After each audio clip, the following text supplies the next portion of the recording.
What's up, guys? Your boy, 22K13. I'm going to talk about 4 up and 4 down from last night's WWE SmackDown. This week's SmackDown was part of a very busy week from WWE since they had a solid payback show on Sunday, a really good Raw episode on Monday, and another exciting NXT TakeOver special on Wednesday, with SmackDown taping on Tuesday and airing in the US on Thursday. It definitely got lost in the shuffle. That's what happens when WWE doesn't treat it like a major show. The good news about this week's SmackDown is that there was at least some storyline progression. There are some weeks where they barely do anything in that regard. However, this week there was a good focus on the Diva title, tag team titles, and some of the other feuds that started to develop on Raw.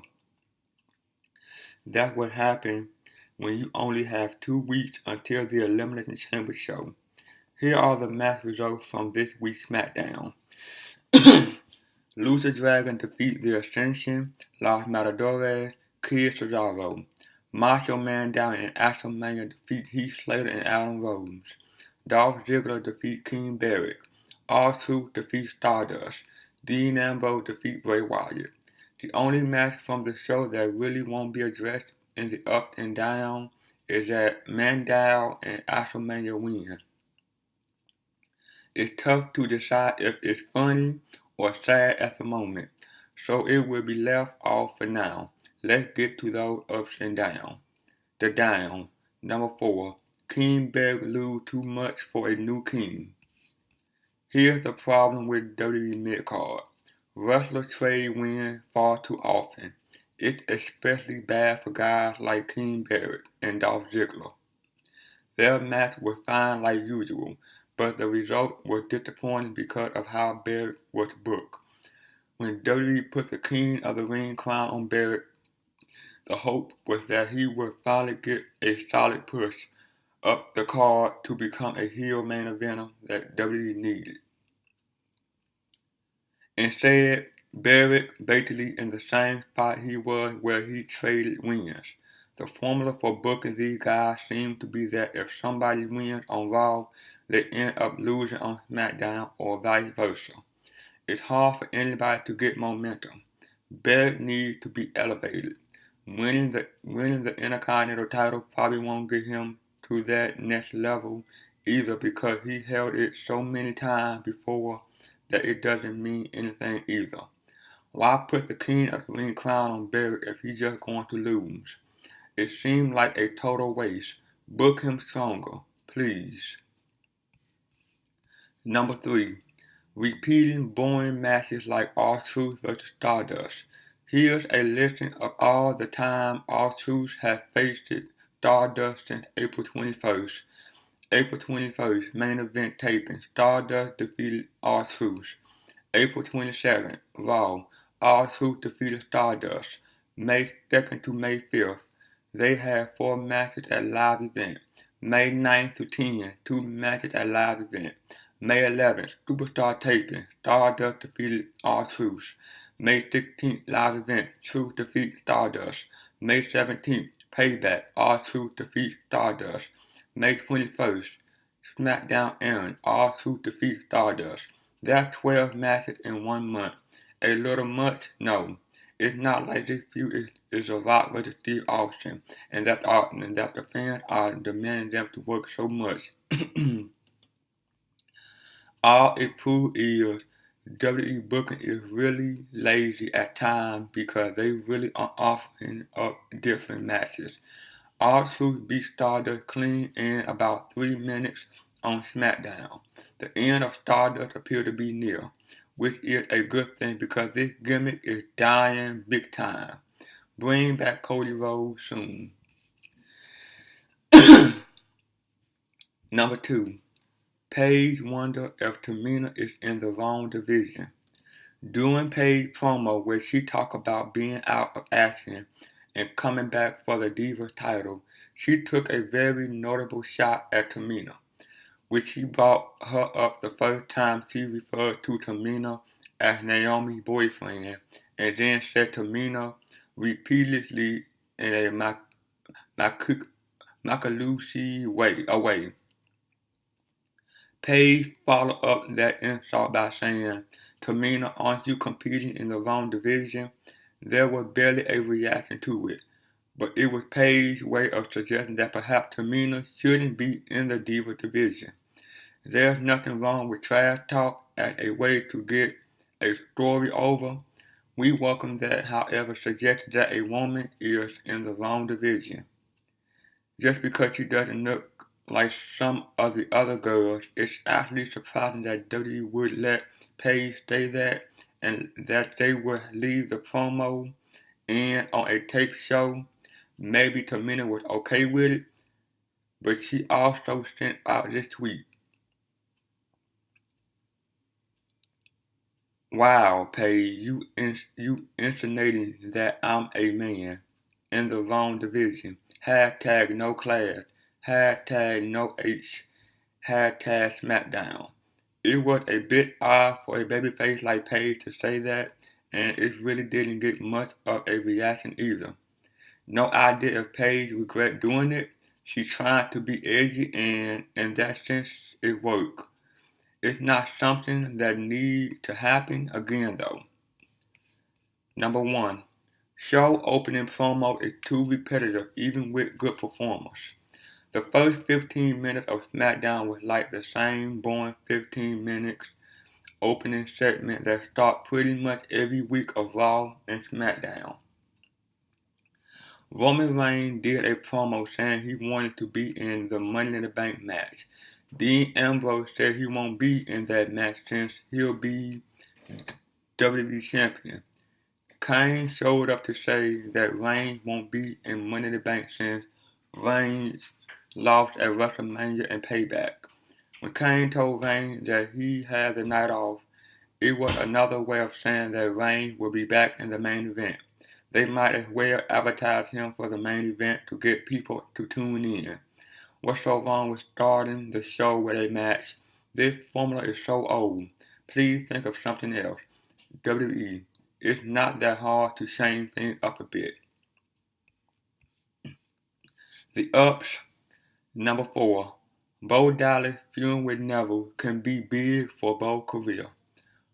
Bo Dallas really hasn't had a meaningful feud since he's been on the main roster for the last year. Finally, it looked like the creative team had something for him. There was a recap of Dallas going after Neville on Raw.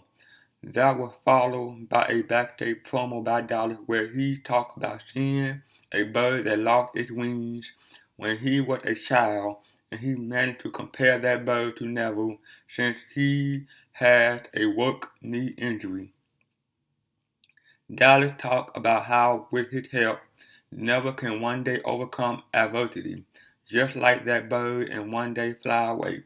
The promo was pretty short, but it was effective in showing that Dallas is actually a smart guy that has a plan and he shouldn't be laughed at just because the Bo Lee gimmick is silly at times. Neville's not in the Elimination Chamber match for the IC title, and that seemed to upset some people. But this feud with Dallas will be better for both guys. They need to establish themselves as players on the main roster, feuding with each other in part because Dallas lost the NXT title to Neville last year will help them. Look for Dallas and Neville to have a solid singles match at the Elimination Chamber event. They have a history of putting on good matches. They will again on the bigger stage too. Number 3. The Divas title feud was helped by not doing a match. Despite the one part of Paige promo that felt uncomfortable, the rest of the Divas title feud is going well.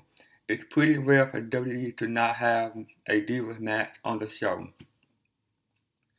But that's okay, because the promo segment they did was good storyline progression. Following Paige's promo, Naomi complained about how Paige got a Divas title shot on her first day in WWE on the main roster at least. Paige fired back at her about how you need to have personality and that Naomi is making excuses. Paige told her to shut up, so that led to Naomi and Tamina attacking Paige. That brawl led to Diva champion Nikki Bella coming out for the save. When it looked like Naomi and Tamina were going to get away, Nikki actually brought Naomi back in the ring for Paige to nail Naomi with a kick. After Nikki took down Tamina, Nikki nailed Paige with a forearm shot and dropped her with a rack attack. That segment was much better than a short match that would have meant nothing. Story development is so important for the Divas, so it was refreshing to see the girls getting a chance to further the story. After all that, it became official that Nikki Bella would defend the Diva title in a triple threat at Elimination Chamber against Naomi and Paige. It seemed like the right time for Naomi to win the Diva title for the first time. She earned it. Number 2. Tag team division is headed in the right direction. There was a 4-corner tag match on the show that was done to build up the storyline for the tag team elimination chamber match.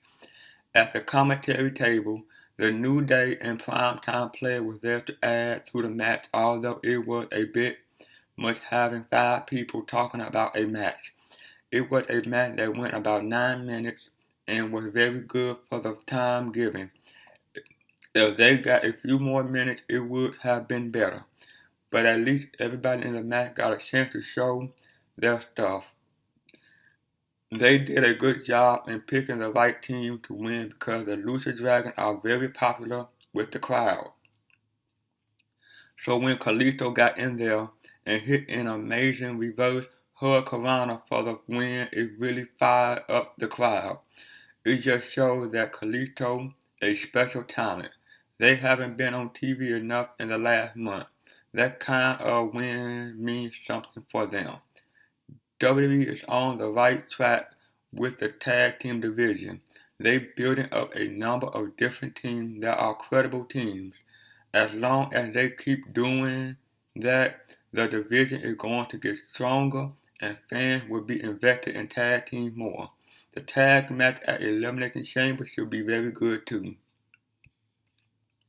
And number 1, Dean Ambrose got a big win over Bray Wyatt. On Monday Raw, Dean Ambrose faced Bray Wyatt. Wyatt got the win in the match thanks to a distraction. Since WWE loves to replay matches, they did it again on SmackDown. What's been the common theme every time these two have wrestled since last fall? Wyatt won nearly every match they had, whether it was regular matches or gimmick matches. It seemed like Wyatt found a way to win. That's because WWE wanted to get him ready for that feud with The Undertaker, so Ambrose had to put him over a lot. They were put in the main event slot on SmackDown, and it was given 13 minutes counting the commercial break. Like all their matches, it was very physical and enjoyable to watch. Since Ambrose is feuding with Seth Rollins, we saw J&J Security trying to interfere and then Rollins showed up. However, Roman Reigns showed up to support Ambrose and watched his back. The presence of all those outside factors led to a hectic and exciting finish that saw Reigns hit a Superman punch on Wyatt while the referee was busy trying to get Jamie Noble in the ring. That assist from Reigns led to Ambrose hitting the dirty deed for the win, which was needed for Ambrose. He's facing Rollins for the WWE title at Elimination Chamber, so it was smart to give Ambrose a win. It wouldn't be a surprise if this match led to a tag on Raw with Reigns and Ambrose teaming against Rollins and Wyatt. Perhaps it would start a feud with Reigns going against Wyatt, since it was Reigns that cost Wyatt this win. There are a lot of ways this could go. That was a well-booked ending for a very good match. It was still an average SmackDown, but at least it ended on a positive note. Well, that's it, guys. Like, comment, subscribe. See you guys on the next one. Peace.